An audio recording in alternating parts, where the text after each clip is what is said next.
welcome back to the channel. This is Jennifer for the Median, and we are in the Toyota Tundra TRD Pro I-Force Max. And I am driving through, because it's that magical time of year, a Christmas display. Because what better way to show off the Tundra than by driving 5 miles an hour on smooth concrete.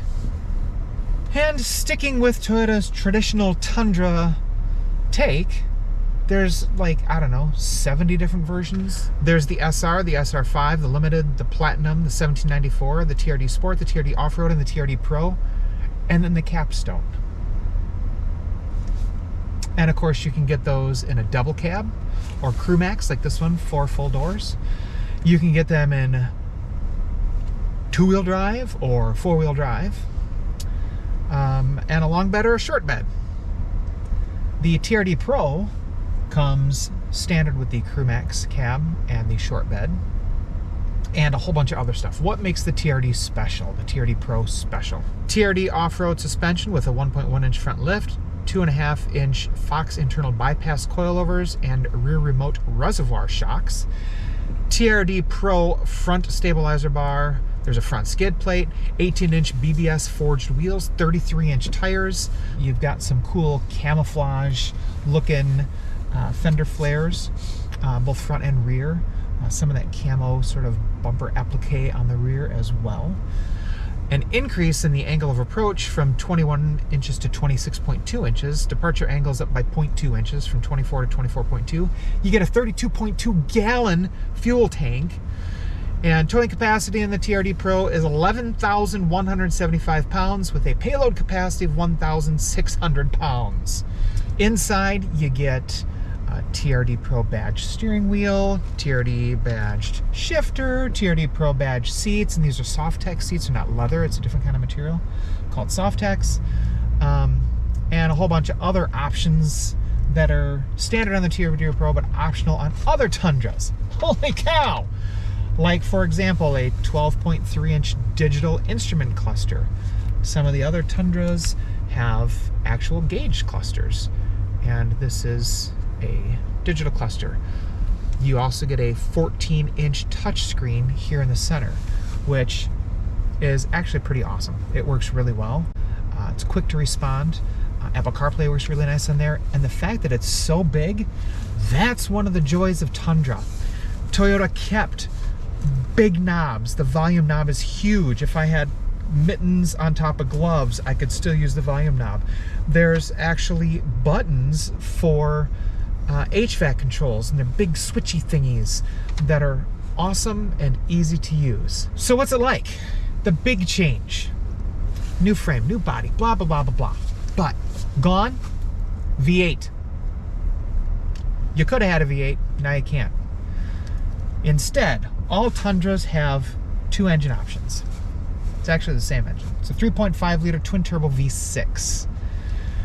Then you can get a hybrid variant, which is what this TRD Pro is, with a parallel hybrid system. So there's an electric motor sandwiched between the engine and the transmission.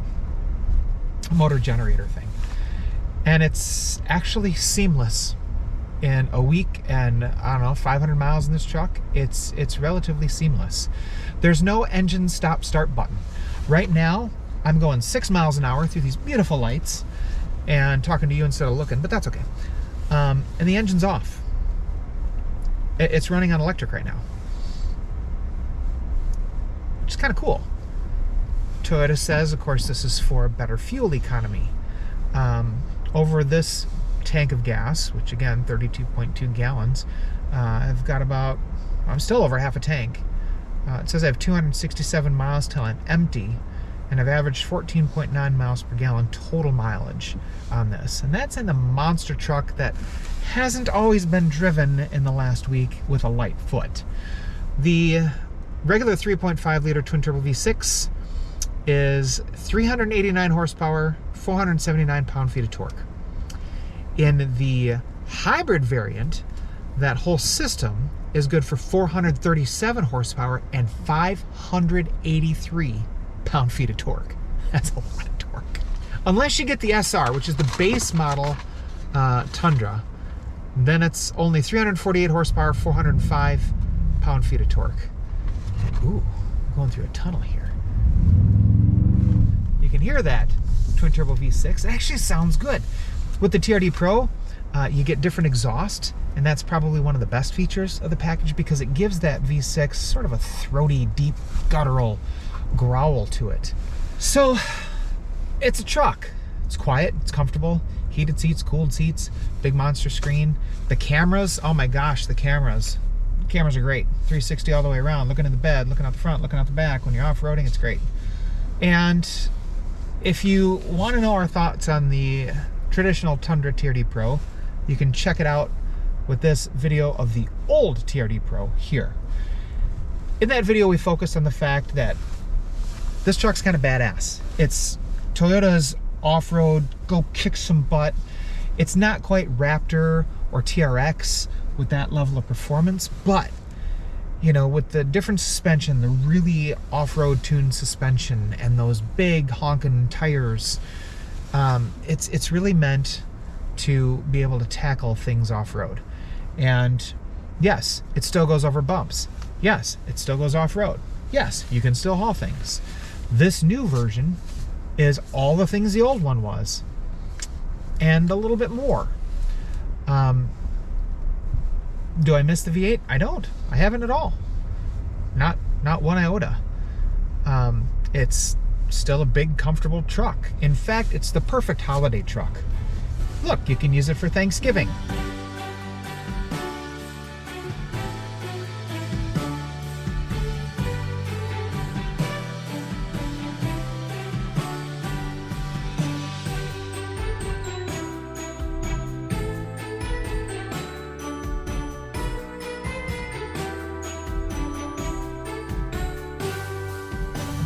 You can go get your Christmas tree with it.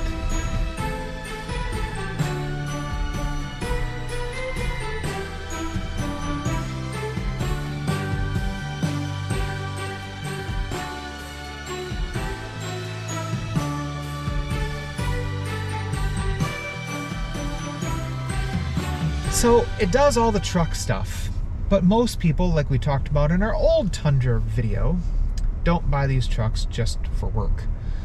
And with the Tundra,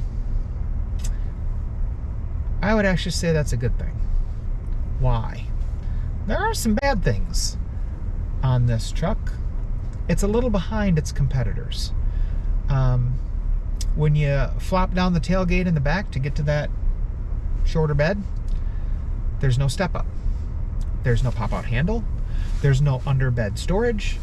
There's nothing clever engineered into the bed of this truck, like there are in, for example, an F-150 or a Ram. Rear seat, it's large. This cabin is huge, but with this panoramic roof, which I've loved, headroom is not quite what I would hope for rear seat passengers, especially if you're sitting in the middle. Also, in the hybrid variant, like we have, you lose any underseat storage in the back. The seats still flip up, but that's where the batteries are. So, not great. Then, there's some weird things Toyota did in here. Like there's an automatic parking brake. And let's say you're doing some off-roading. And yeah, you've got cool cameras to use and all that sort of stuff, but maybe I need to open the door to look at something. And because I opened the door and I'm in drive, it's gonna put the parking brake on. Can you defeat it? Yes, but still, not the greatest thing in the world. Lane keep assist works pretty well, but oh my gosh, is the beeping ever annoying. It's incessant. It never stops. When we're going to get our Christmas tree, you just come close to the line. Beep, beep, beep, beep, beep. Annoying. It's flashing that you need to brake way before you need to brake if somebody has stopped in front of you. I just think maybe that people aren't paying attention, I guess. The interior lighting is not the best. There's just some LED lights right here. And the same in the back. So I understand there's a panel roof, not a lot of places to put lights, but not the best. So is the perfect work truck? No, it's not. Is it a perfect off-road truck? No, it's too big for that. and it's not super off-duty, off-road duty like something like a Raptor. All in all, it's a really nice package. There are just some things that I think Toyota could have engineered better, especially in this price range. This is not an inexpensive proposition. The Tundra TRD Pro, as this one sits, $68,000. That's a pretty penny for a pickup truck that isn't quite on par with its peers. I don't know what else to say. That's the Tundra TRD Pro, and we look forward to seeing you next time.